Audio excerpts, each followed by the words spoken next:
Hey guys, welcome back to the second episode of Becoming Fisto on That Average Joe. So in the first episode, I created Fisto's fist, which I was pretty happy with.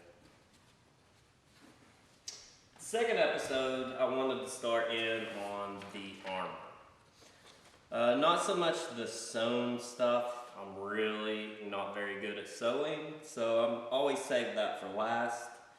But I wanted to work on the belt, the armor in here, and the shirt that he has on underneath the armor, which is it's kind of like a purple shirt. Fisto's colors are purple. So, first thing I worked on was the belt. So, as you can see, I continued using my chair leg rollers. This little section right here, I couldn't really find anything that fit the shape that I wanted, so I just used epoxy sculpt and created it and let it dry. There's a little ridge along the belt here, so I just done like a half cut with my razor on foam, and when you do that, of course when you heat it up, it separates and gives you that little bit of a ridge there that'll show up. And I used Velcro to make my buckle, the back side, so that it would come together. Now, there's one thing I'm worried about with this build, and we'll see how it works in the very end. This is a new type of Velcro that doesn't have a fuzzy side and then the hard side. This is actually two hard sides that goes in. Now, it's not going to fray as much, but the problem is, and I'm afraid, is that when it snaps in,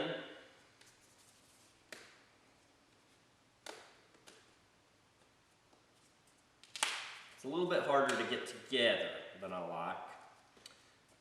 And when it snaps in, you kind of have to apply quite a bit of pressure to it. And I'm kind of afraid that it's going to make my paint ridge up from all the pressing on it and wrinkle. So we'll see. So that's the belt right there. I'll put it all on here in just a second. This is pre-Plastidip and everything. So I'm going to show you this, and then I'm going to show you the painted at the end.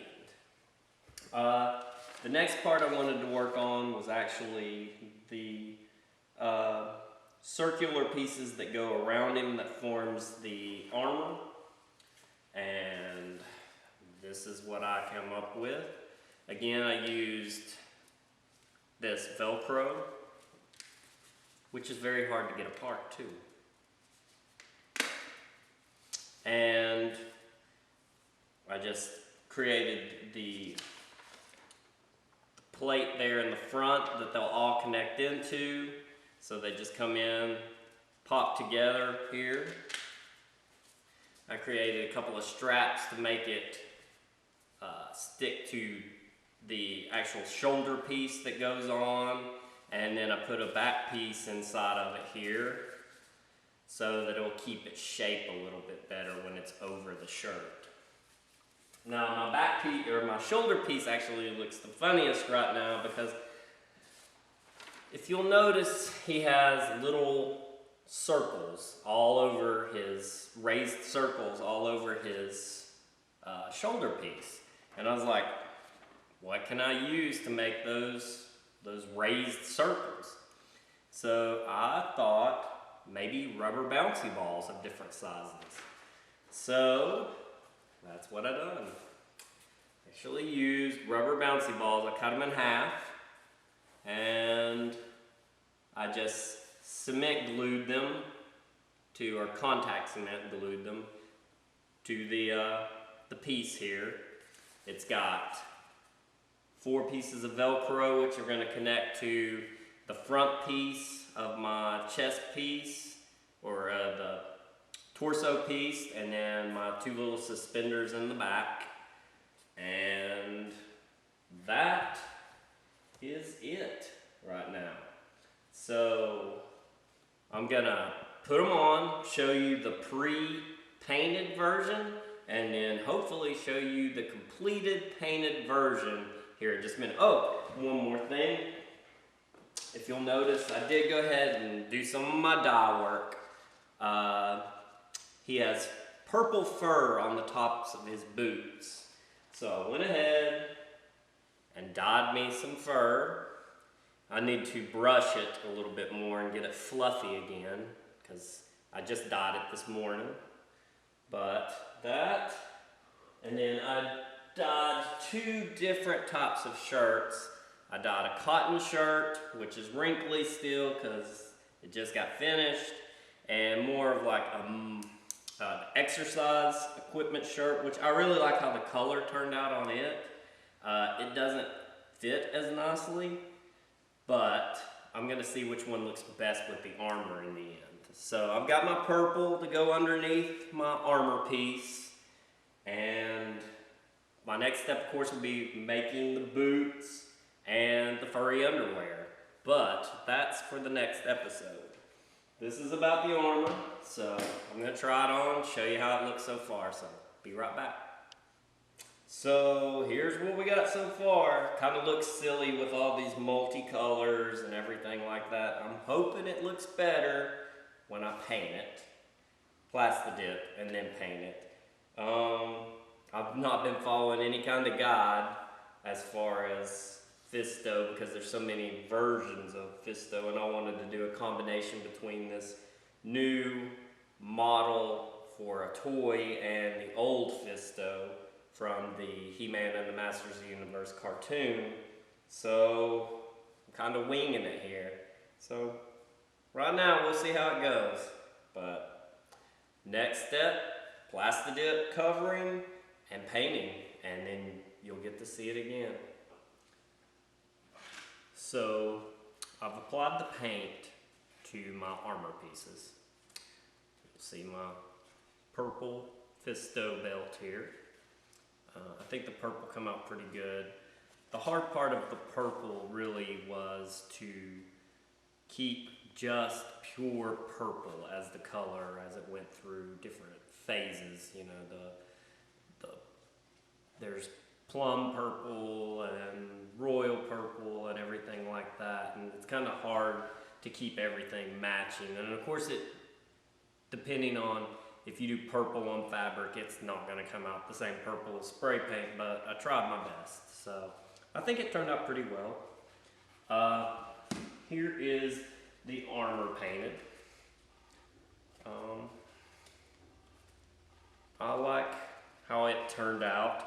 I will say, originally I actually done a base coat of gray, this gray that you see here, and went and applied a metallic paint over top of it because I was kind of going for the realistic look, you know, like metal armor. But as I looked at it, I really liked this flat gray, like how this is. It kind of reminded me more of the original action figure and how it looked in the cartoon.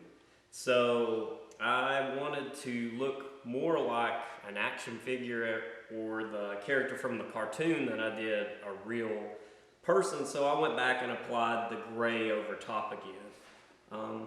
The balls don't look as crazy looking now that they're gray. I think they turned out pretty well.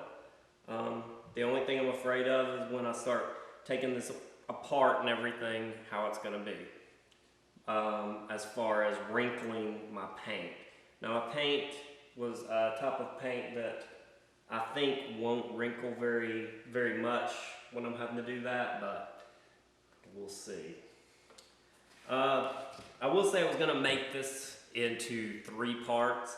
One being, the second one being these armor pieces, making them, getting them painted and everything like that.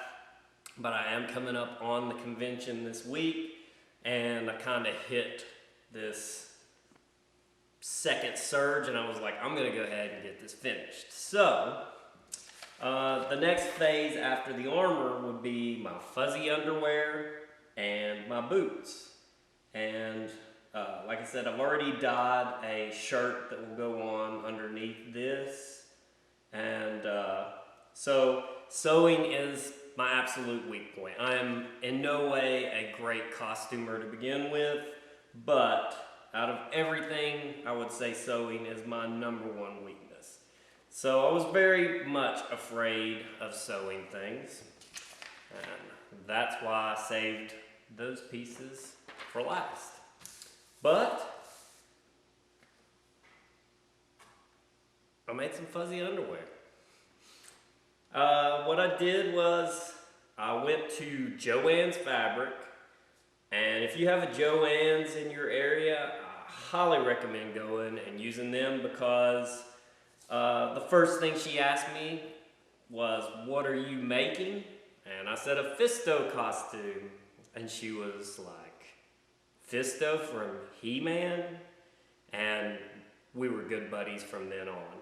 She saved me a lot of money and a lot of time by telling me, giving me very, very good approximations on how much fabric I was going to be needing, and also little things that I'll show you on the boots here in just a second. But basically what I did for these fuzzy underwear was I just took a pair of briefs, bikini briefs, and cut them apart and used them as a template, and kind of made my fur after them. I had to make it a little bit bigger, of course, because I've not put elastic in this. I wanted it to just fit.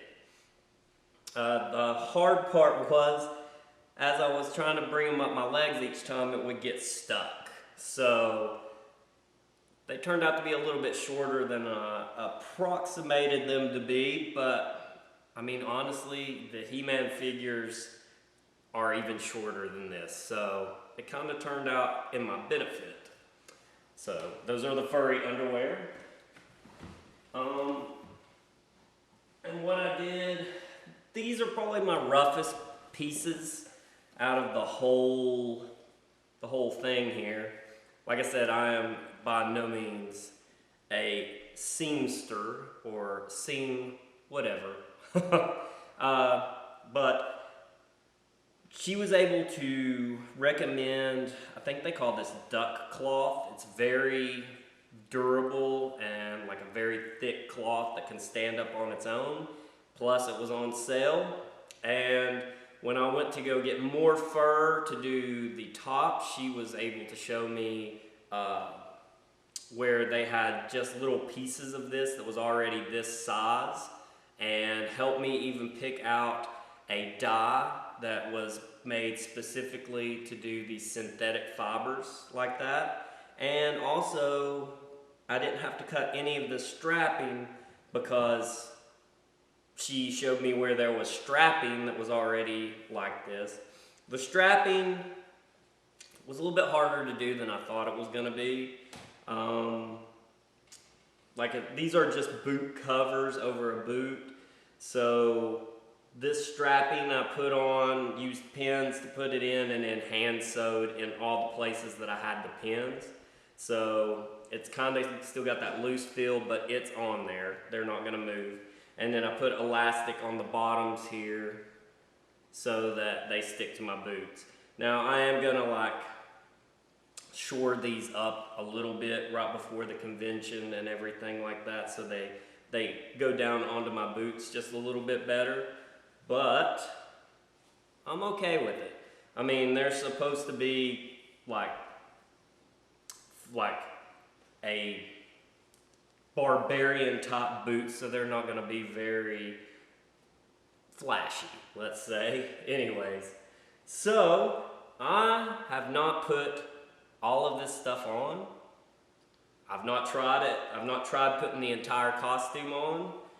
So I'm going to go do that right now, and we are going to see the finished product together.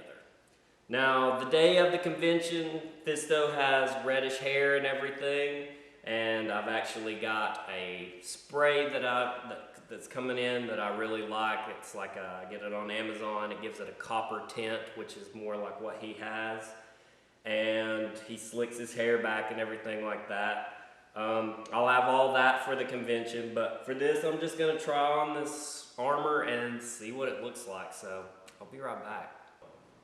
So here it is, guys, the finished Fisto.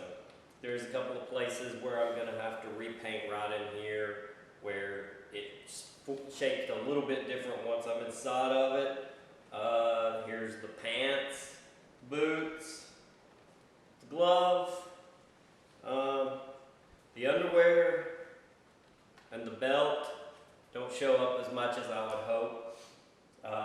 The underwear are very short, but like I said, that's kind of how they were in He-Man. So it's definitely kind of campy like He-Man was, so I'm happy with it.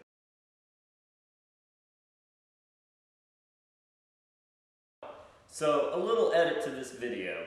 When I finished the video and I look back at the pictures that I'd taken of the costume, I absolutely hated it. So I actually saw that it was rising way too high in the back, and I was also seeing that this was not forming correctly and falling down and everything. So what I did was I added some extra bracing here on the side, really heat gunned this and pulled it in and pulled my straps down a lot tighter in the back to give it a little bit more form fit, and I'm much happier with it. Like, I actually did not want to wear it out in public when I looked at the pictures from the last shot of the video and everything. So today's the convention. It's going on whether I like it or not. So I'm actually not going to really look at it too much until after I'm done wearing it, just so I don't critique myself too hard. So for that average Joe, have a good time, subscribe, and give me a like, and give me some feedback. So this is Fisto off.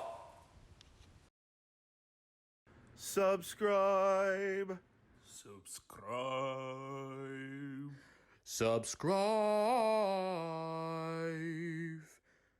Subscribe.